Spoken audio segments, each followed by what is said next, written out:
Welcome to Speed Academy. I am Peter. And I am Dave, and we are, in fact, just a two-man team here. We're just two dudes in a shop here in Hamilton, Ontario, and we've kept it that way from the very beginning. Though obviously you guys will know, if you're longtime viewers, that we've had, friends come by and help out from time to time.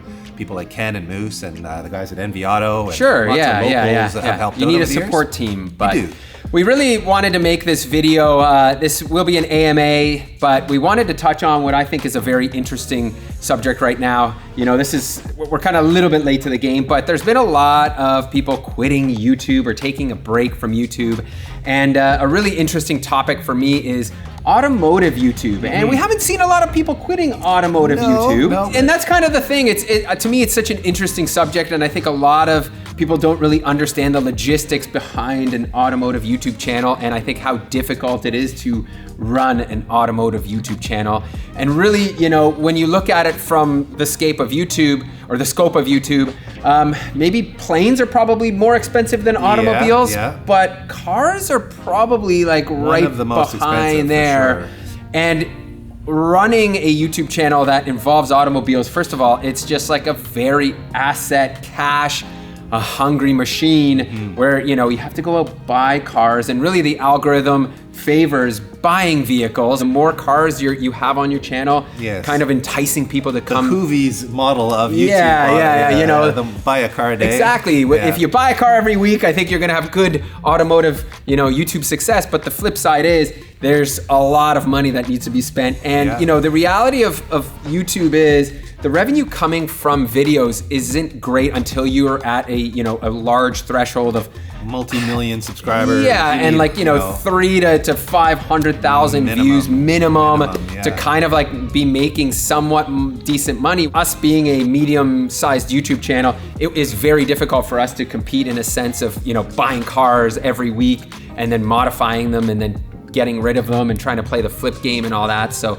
that I think is a interesting topic. Where how do you maintain that level, right? Yeah, you either have to come into the game with some real financial backing. Yes.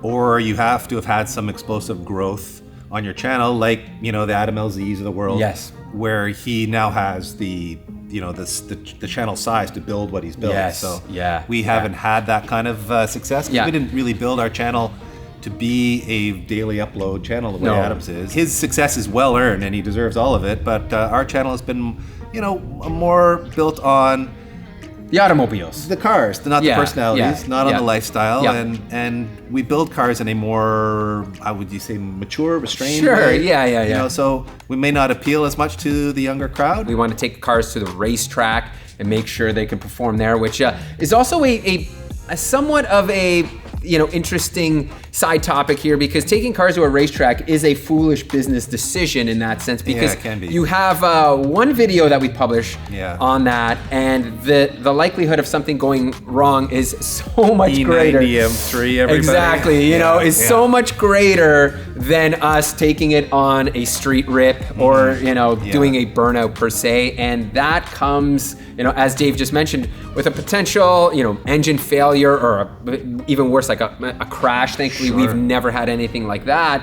But an engine failure, we just had an E90 M3 blow up, and it was a 5-figure expense to get that car back up into running condition, and that certainly hurt financially. And a time suck too. Like we lost a couple of weeks to Yes. And that's the other thing. Like we're trying to maintain a schedule. You have an engine blow up, you have to like rejig your whole plan and everything. So that is it's just pretty difficult. Like project cars in general, from an automotive YouTube channel standard, there's so many variables that come into play, right? Like we're talking, you got to do project management, like try to order the parts in advance, and then halfway through the project, those parts don't fit, or you forgot to order a part, and you kind of really want to be rolling, right? You really want to keep moving with your videos. When I think about how easy it is looking at, say, sports commentators on YouTube, or cooking channels. Cooking channels. My favorite is the cooking analogy. I watch some gaming channels where people like do sim racing or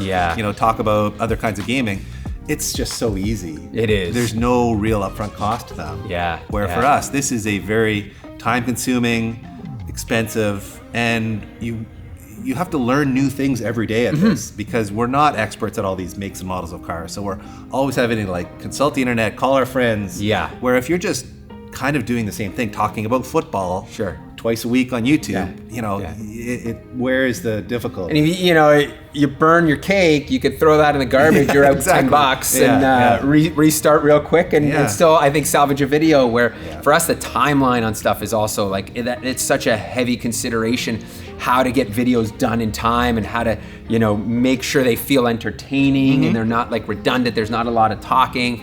So it's I think super tricky. It's a tough thing, and for sure. I applaud everybody that's in the YouTube automotive game. Like, there's just so Some many great content. people and there's just so many, Yeah. I think, great content creators. And ask any of them, I think they put in 110% of their lives. And Yeah. YouTube is kind of a game of like, if you're not pushing, if you're just like cruise controlling, you're falling behind. And right? even if you are pushing and going flat out, there's no guarantees of success. I mean, we've been doing this for 9 years now, and we've seen plenty of ups and downs in our view rate and in our flow, and some channels never see a success even though they've been grinding it out for years and years. So it's a tough space. It's a very competitive space. It is. And to that point, that's why you really have to be financially sound. Like a lot of the decisions we make, based on builds, like every build, we wish we could, do an unlimited budget dream spec build where, we spend $50,000, $60,000 on a vehicle that's worth, 10 from the beginning, and then it might be worth 20. But then you look at it, you have to say to yourself, okay, so we've just spent all of this money on a car. How do we sell this car and get back at least a little bit of, what we put in? Because as a hobby, it's not a huge deal, right? At the end of the day, you take a loss on a vehicle, it is what it is. Yeah. It's money out of the pocket. But from a business standpoint, you can do that, and we do that. Yeah. But you can only do it a certain amount of times, right? Yeah, and I mean, it's a weird balancing act too, because some of these cars we are really passionate about, and we want to do them all out because, that's like our inner child is telling us to do that. Yeah. But we do have to step back sometimes and say, wait a minute, does it make sense to do the JDM conversion on the front end of the EF? We want to do it. For sure. But does it make sense financially? Probably not. Would we get that money out when we sell that car? If we sell that car? Probably not. And more and more we're having to think that way. And we know some of you guys are like, oh, it bums you out that we're like flipping cars. Yes. But the reality is, like, we're just two guys. It doesn't make sense to have a shop full of cars that we drive. Trust me, we would love to keep every vehicle, right? But going back to the financial aspect of it, we just can't. We've pivoted a little bit in understanding that, we want to build cars that are more relatable to the average consumer, the average guy, the average enthusiast that goes, you know what, like, it's amazing watching you pour 50 grand into a Honda Civic, but I really can't do that. So like, where is that medium? Like, what kind of car can I realistically build, right? What can the average enthusiast build? I always struggle when we're buying a car because you don't know whether it's going to be a YouTube success or not. Yeah. And really rolling the dice, we've wanted an NSX for so long, and we could probably go purchase one right now, but I just find the cost of them is so high that, if you're spending $50,000 to $70,000 on an NSX that you're about to modify or case swap or do something foolish to, it's a huge gamble if it doesn't pay off versus the view rate on that. If it tanks, then it's like we're a little bit in trouble, right? And I mean, when you look at the rebuilding exotics game on YouTube, I think, man, that to me is like next level stress. It's next level hard because to me the reality of that game is if it wasn't for YouTube, those builds would not make any financial sense because if you need to turn around and flip some of those cars, you look at half those cars that are being built, I don't think there's much profit margin left in them after, you buy a car and you're like, oh, it just needs a front end repair. And then it's like, oh, the frame's twisted, or oh, the control arm's been pulled out. Oh, I got to go buy this. I got to go buy that. Or my engine block's now destroyed. Like wrecked cars come with, I think, so much more baggage. Yes. That there's only very makes sense few. in a YouTube context. Exactly. YouTube is the one place that you can, I think good really for those make channels that who work. figured that niche out and made it work and have figured out the huge business success of it. with it. I mean, kudos to those guys, but in the real world, I don't think those builds really would have made sense anymore. And that's really it, right? Like a lot of people take automotive YouTube from face value. Like some people think, we still have day jobs. And, when I think about when someone says that to me, I'm like, what's your day job? Yeah. Man, I wish you could, have a look in the background of, we still have to take care of emails.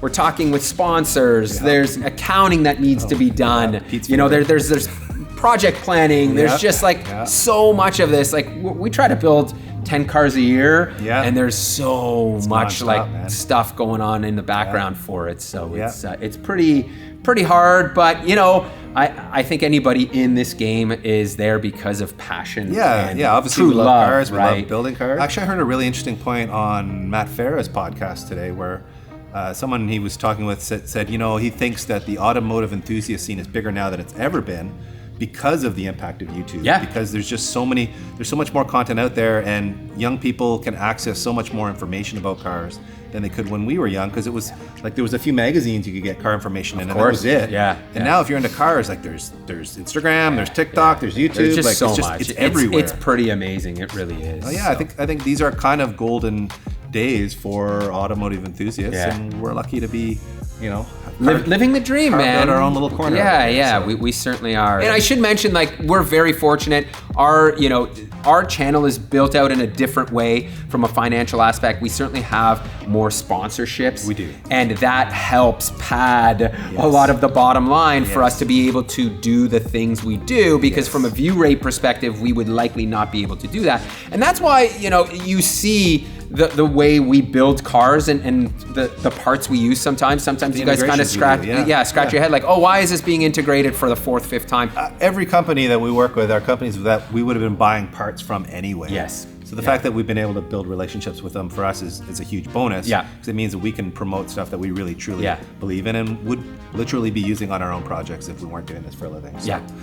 All right, fellas. I think maybe without further ado, we should move on to the That was a lot longer than I expected, but it always... it was a good topic to chat about. You guys are just, Saturday morning, sipping your coffee. That's it. From @clubversion, who asks, are you going to remove the purple tints? I like the way he uses plural for tints. Good man. On the EF. My OCD is killing me on that. And my OCD is killing me on that too. And we had planned to remove it ourselves, but then I thought, you know what, why waste the time? We'll take it to a tint shop. However, the weather here right now hasn't been great. So because there's been so much pressure, I think we're gonna do it ourselves. We're gonna remove the tint. Yeah. We're gonna remove the tint. We do want to, I want to retint it because I think the white black looks really good. The contrast looks great. So our first question off of Instagram is from S_Alvanip. Who asks, will the EF ever be up for sale? And that may allow us maybe to talk about what is for sale around here. Yeah. We don't know yet if the EF will be for sale or not. We don't.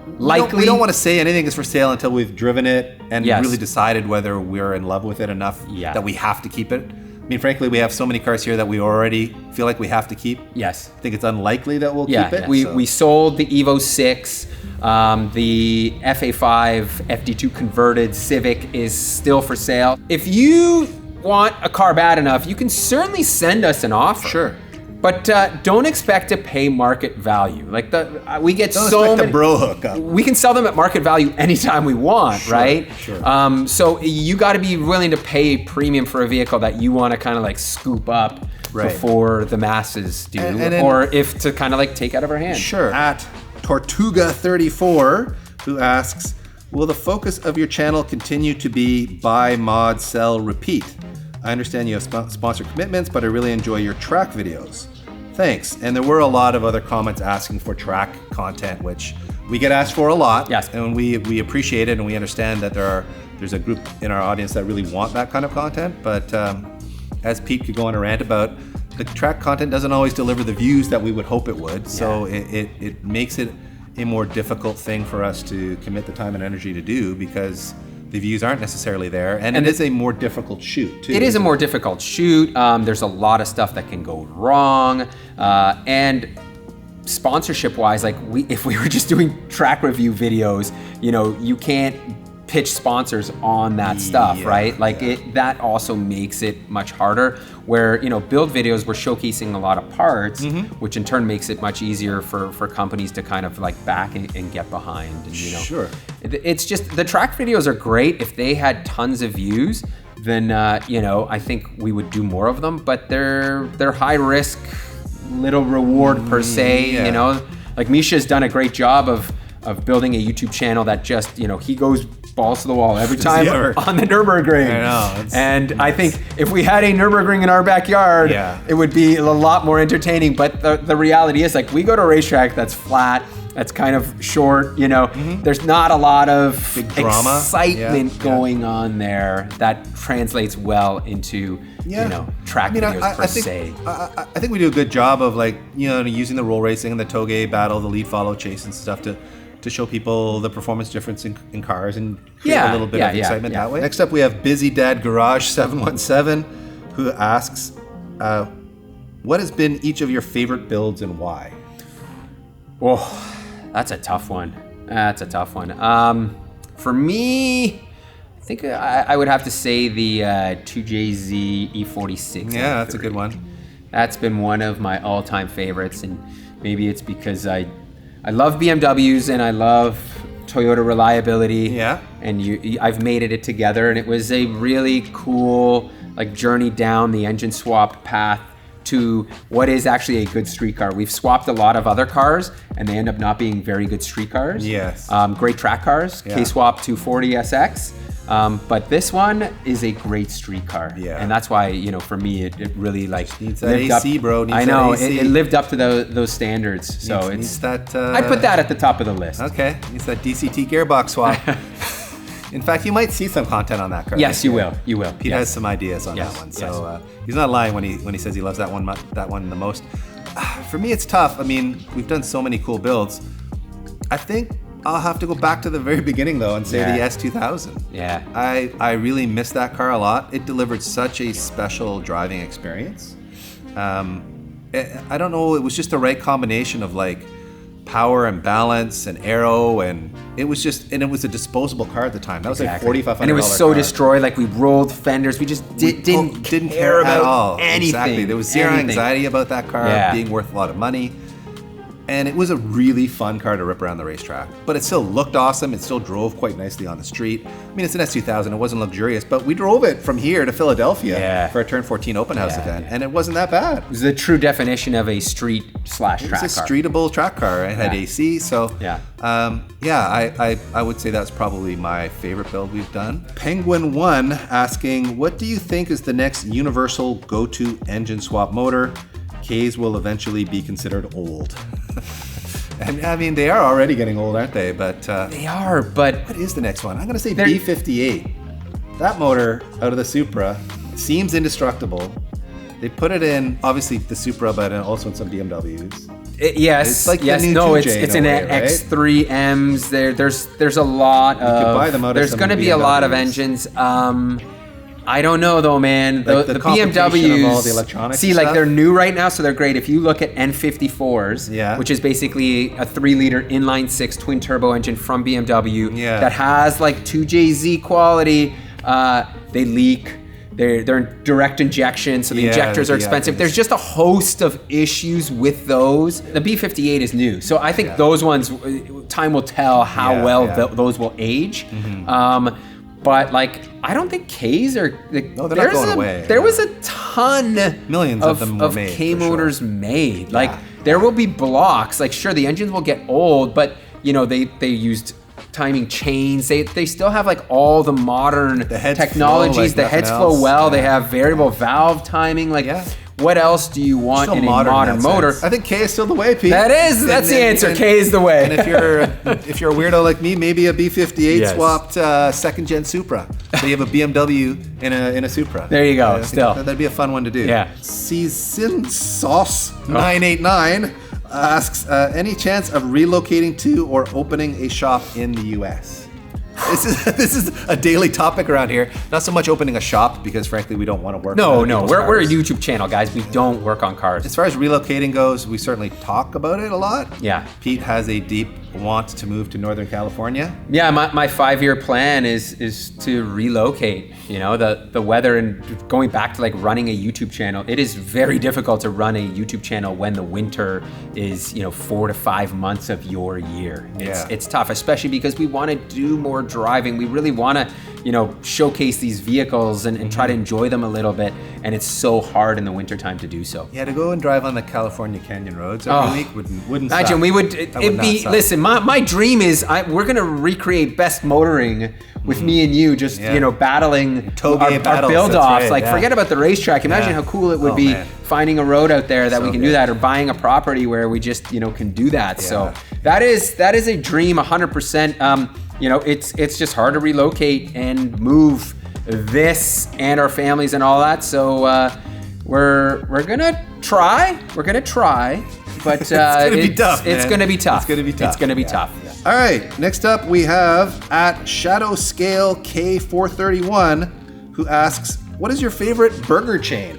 This is the question everyone really needs to know the answer. If we're talking about Canada, which a lot of you may not be able to relate to this, Harvey's is my go-to burger. I was gonna say Harvey's too. Yeah, Harvey's is like it's cooked fresh. Yeah. They top your burger the way you want it. Yeah. The fries are good. They got a good poutine. You worked there as a teenager. And I used to work there, so maybe I'm a little partial to it. It is really good though. I think if you want a fresh burger in Canada, it's my favorite too. And in the States, it's in and out for me, and I know it's cliche. Like I don't think it's a high level of the best burger that I've had. There's definitely gourmet burger chains out there that I think are way better. But for like a go-to burger, for me, In-N-Out is the way to go. There's lots of debate online about Five Guys versus In-N-Out or whatever. I haven't tried them all, whatever. But I have had In-N-Out and it was good.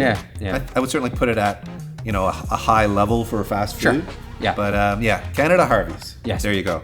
And Pete loves Tim Hortons coffee. It's his favorite. I hate it. I hate Tim Hortons is the worst now. And for those of you who don't know, it's a Canadian. It used to be a Canadian donut chain of coffee. Yeah, coffee. And now it's been commercialized. It's been bought out by Burger King. By Burger King, yes. So now they have like terrible food, and the coffee tastes like swill water. Yeah, I still like an iced cappuccino. And people still love it. I still drink it. I still drink it. I don't know why, but a few things that are good.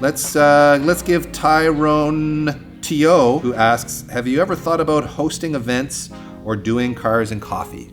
And we have hosted many lapping days at TMP. Typically, we host one every year, though TMP was also booked solid. Yes. They didn't have a date for us. Yeah, we were trying to get a last-minute booking, and it didn't happen. So we're going to try to do one this year. We're going to try to do a cars and coffee style meet as well. Yeah. We really want to try to do more of those. Yeah. But if you're a Patreon supporter, we're going to do a meet at the shop. Yes, so that we is do one coming every year. Yeah. We're overdue to do that. But the Patreon community has been great. They're so supportive. Oh. We have a Discord now where if you're a supporter on Patreon, you get access to our Discord. We have a really good community of guys on there that are chatting all the time. Very active, Like some of these guys are super smart, have built some amazing cars, and they're really sharing knowledge really well and just sharing dad jokes and having fun. All right, guys, that is it for questions. I have come to the end of my list here, so thank you to everyone who did post questions up. Yeah, there were a lot. We couldn't get through them all, but we just cherry-picked the ones that we thought would be fun to answer, and we hope you enjoyed what we had to share. Yeah. And if you didn't, that's okay. You can let us know in the comments how much anger you have for us not answering your question. That's right. And for those of you that have stuck around, I'll give you a little bit of a teaser here. We'll roll some B-roll at the end. You can see what the EG Civic build is going to be like because, man, I'm pumped on it. It is the next video series rolling out, and it is so good. I'm already like just frothing at the mouth to go drive this thing. It's going to be amazing. And the choo-choo noises. Oh, yeah. I've never driven a turbo B-Series car before. This thing is going to be rad. And it's been coming together well because it is a Honda. So no real crazy surprises. So thank you guys for sticking around. And we certainly appreciate all of the support. The gearbox is not because it's bad. This is a B16A2. I wanted to talk about our turbo system here and basically plethora of different ways. And lower intercooler pipes are on, and man, I don't love the idea of having to trim this bumper.